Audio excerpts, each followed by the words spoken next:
ñu bàyyi xel suñuy différentes plateformes tey nag gis ngeen dañoo déplacé wu ñëw fekkee li nga xam ne mooy ubbitulu bitigu Aïda Samb ku wax Aïda Samb xam ne woykat la doon ko ci ay maamam waaye def liggéey bu am solo ci diwaanu Sénégal tout récemment gis ngeen single bu mu génnee def clip mu ngi cartonné instant bi dem na ci 600 000 et quelques de vues presque ci ay jours mu tuddee ko def ma ren tey nag mu def inauguration boutique tuddee ko Seyda boutique boobu ñu doon ko waxtaanee li nga xam ne moo nekk carrière musicale bi waxtaanee lan moo tax mu def projet bi ni mel ci Sénégal di yokk li nga xam ne mooy mbiru entrepreneuriat laataa ñuy tàmbali suñu wax dañ koy bàyyi mu nuyoo su ko defee rek ñu waxtaan ma sœur Aïda avant tout ñu ngi lay féliciter bàyyi la nga nuyu internet yi. bon asalaamaaleykum tout le monde maa ngi leen di nuyu ku ci nekk turam ak santam am mbégte bu baax aussi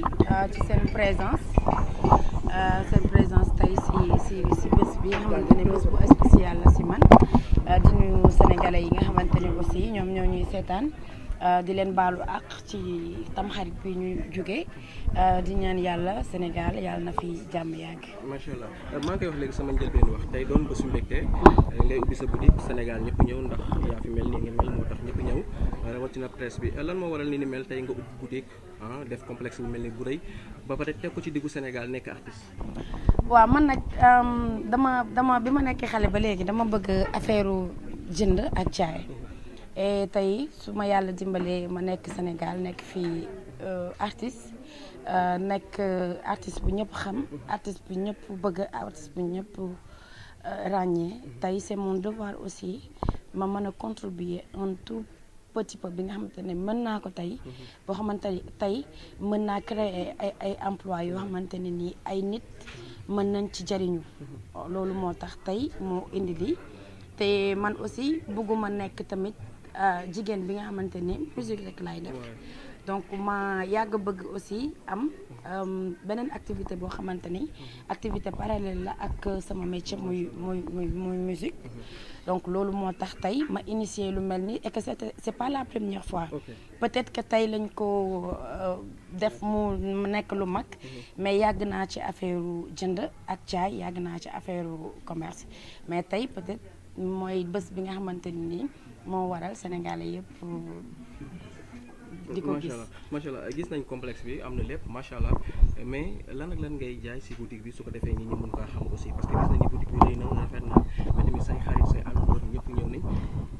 waaw boutique bi nag li ma fi jaay man mooy man dama bëgg affaire kër.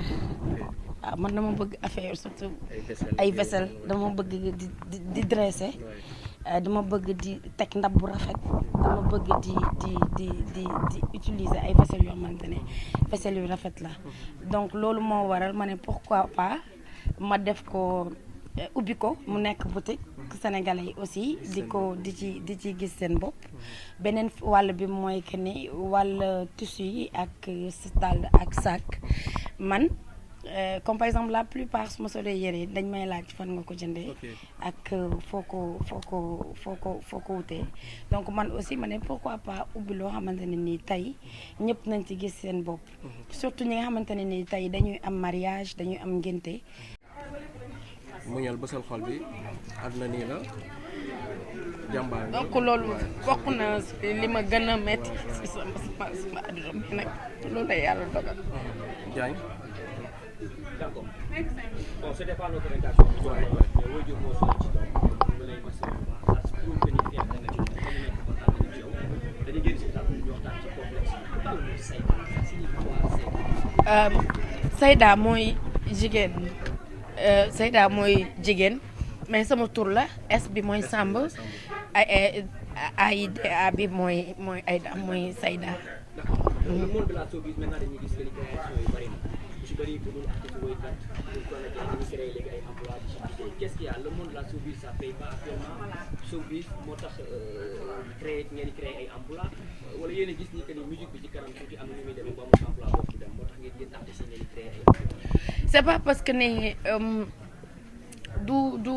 musique bi moo doxul parce que tey ñun artistes yëpp musique mooy suñu métier quoi. musique moo tax tey ñu xam ñu. musique moo tax tey ñu mën a dem ba mën a xalaat dara initier ko di ko def. waaw mais juste que yàlla bu la dimbalee. dénk la dara war nga mën a fexe aussi ñeneen di ci bénéficier wu c'est le but. d'accord sa liggéey ak musique bi dem na nga créé ci sa studio boobu bu nekkoon Sénégal. ces temps-ci y a beaucoup de manifestations yoo xam ne par exemple ñu koy def. parce que musique bi dañu gën a accentué. récemment passé dafa gën a immigration studio wu bopp. donc nekkatoo beneen label. bi nga xam ne moom moo di Prince Art. léegi yaa ngi sa labelu bopp. qu'est-ce qui s'est passé entre temps ce divorce ak waa seen Prince Art. lan moo xew parce que boobu famille la woon. waaw la ñu xamee ay décembre nga jógee ba créé say studio boobu ñu bëri Sénégalais yi di wax que ni est-ce que amul problème bu tax nga jógee ba dem créé. non man ak Prince Art c'est une famille déjà avant liggéey bi ñuy liggéey man ak ñoom samay mbokk lañ du sax mbokk bu sore ay mbokk yi jege lañ yàlla nag mooy bind ànd mooy tudd ànd mais bis bu ko yàlla dogalee na ànd boobu tey fii lay yem ànd boobu dafa yem mais amul dara lu ci ñaaw amul dara loo xamante ne lu ñagas la tey par exemple su ma soxloo tey kenn ci Prince Art ka mu nekk Ngoné ka mu nekk Ibou dinaa ko solliciter et je pense aussi de leur côté c'est la même chose ñoom tam suñu ma soxlaa noonu lay demee mais amuñu benn problème nit bu nekk nag ñaan nga yàlla à un certain moment de ta vie nga xoolaat naka ngay def ak naka ngay ci lan ngay dugg am sa yëfi bopp parce que doomu aadama bu nekk loolu lay ñaan naka lay def ba am yëfu boppam donc tey moom ma sant yàlla di profiter ci occasion bi di remercier sama jëkkër parce que tey su ma mënee lii yëpp di ko def c'est grâce à lui tey moo ma jàppale moo ma dimbale ba ma mën a am sama studio bopp ba tey su ma soxlaatee répétition sama studio bopp laay répété su ma soxlaatee enregistrement ci sama studio laay enregistré. est-ce que rumeur yi ñu dégg que ni Prince Art dafay recruter tuuti artiste da nga yëg loolu foofu moo tax nga créé fi bopp nga dem parce que la preuve tu as sorti benn type boo xam ne ça fait fureur sur la toile actuellement bokk na ci type yi gën a dégg ci sa label ko produire donc Prince Art est-ce que amul woon lu mu pone ay décembre ci. jigéen Seyda mooy jigéen. mais sama tur la S bi mooy Samb AIDA bi mooy Aïda mooy Sayda. d'accord le monde de la showbiz maintenant dañuy gis que ni création yi bari na bu si bëri bu dul artiste woykat pour comédien ñu ngi créé léegi ay emploi di ci liggéey qu'est-ce qu'il y a le monde de la showbiz ça paye pas actuellement showbiz moo tax ngeen créé ay emploi wala yéen a gis ni que ni musique bi ci kanam tuuti am na ñu muy demee ba amul emploi boobu dem moo tax ngeen gën artistes yi ngeen créé ay emploi. c'est pas parce que ne du musique bi moo doxul parce que tey ñun artistes yëpp musique mooy suñu métier quoi. musique moo tax tey ñu xam ñu. musique moo tax tey ñu mën a dem ba mën a xalaat dara initier ko di ko def. waaw mais juste que yàlla bu la dimbalee. dénk la dara war nga mën a fexe aussi ñeneen di ci bénéficier wu c'est le but. d'accord sa liggéey ak musique bi dem na nga créé ci sa studio boobu bu nekkoon Sénégal. ces temps-ci y a beaucoup de manifestations yoo xam ne par exemple ñu koy def. parce que musique bi dañu gën a accentué. récemment passé dafa gën a immigration studio wu bopp. donc nekkatoo beneen label. bi nga xam ne moom moo di Prince Art. léegi yaa ngi sa labelu bopp. qu'est-ce qui s'est passé entre temps ce divorce ak waa seen Prince Art. lan moo xew parce que boobu famille la woon. waaw la ñu xamee ay décembre nga jógee ba créé say studio boobu ñu bëri Sénégalais yi di wax que ni est-ce que amul problème bu tax nga jógee ba dem créé. non man ak Prince Art c'est une famille déjà avant liggéey bi ñuy liggéey man ak ñoom samay mbokk lañ du sax mbokk bu sore ay mbokk yi jege lañ yàlla nag mooy bind ànd mooy tudd ànd mais bis bu ko yàlla dogalee na ànd boobu tey fii lay yem ànd boobu dafa yem mais amul dara lu ci ñaaw amul dara loo xamante ne lu ñagas la tey par exemple su ma soxloo tey kenn ci Prince Art ka mu nekk Ngoné ka mu nekk Ibou dinaa ko solliciter et je pense aussi de leur côté c'est la même chose ñoom tam suñu ma soxlaa noonu lay demee mais amuñu benn problème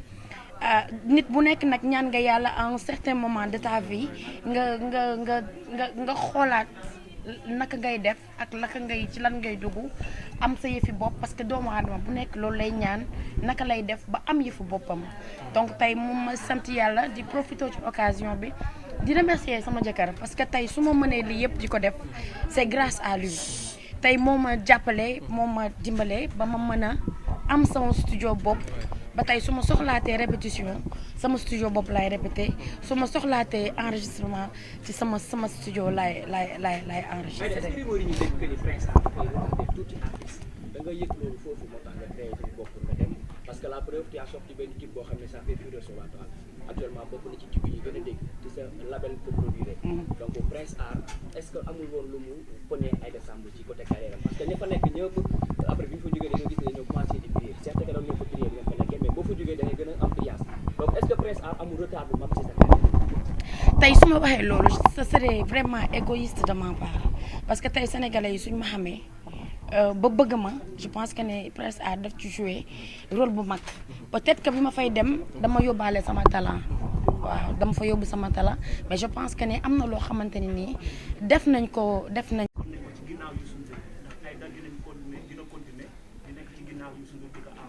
man comme je dis tout le temps Super Étoile école la suba su ma Youssou woowee soxla ma day nekk plaisir bu mag ma dem nekk ci ginnaaw. waaw ah.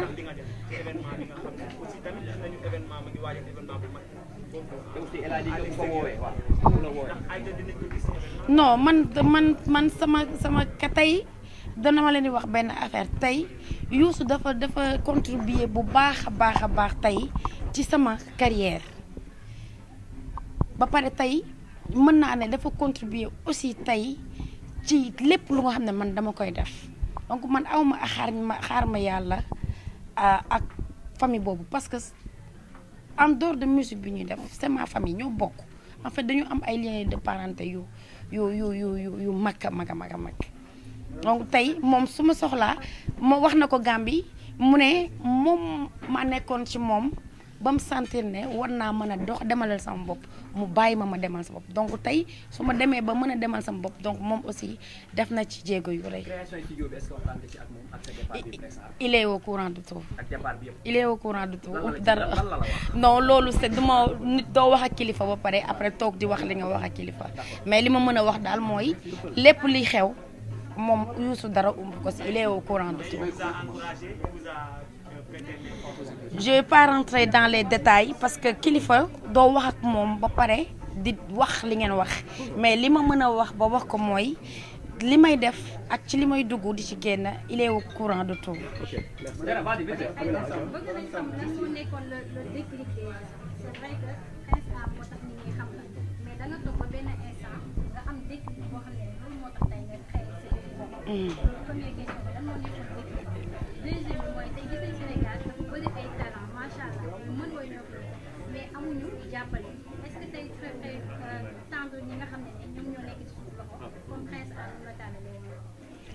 waaw man bi may dem tey par exemple tey c'est un plaisir tey man ma génn Prince Art xajal xale yi nga xamante ne nii ay génération bu bees lan ñu profité ñoom ci Prince Art loolu c'est un plaisir man aussi tey label bi nga xam ne moom la ñu yore muy Sénégal musique ah ñu def ko Sénégal mooy Sénégal ak Gambia tey dañ ko ubbi pour tous les artistes bu nga xamante ne nii soxla nga ko mën nga ñëw avec un grand plaisir que mu nekk ci studio de répétition bi que mu nekk ci studio d'enregistrement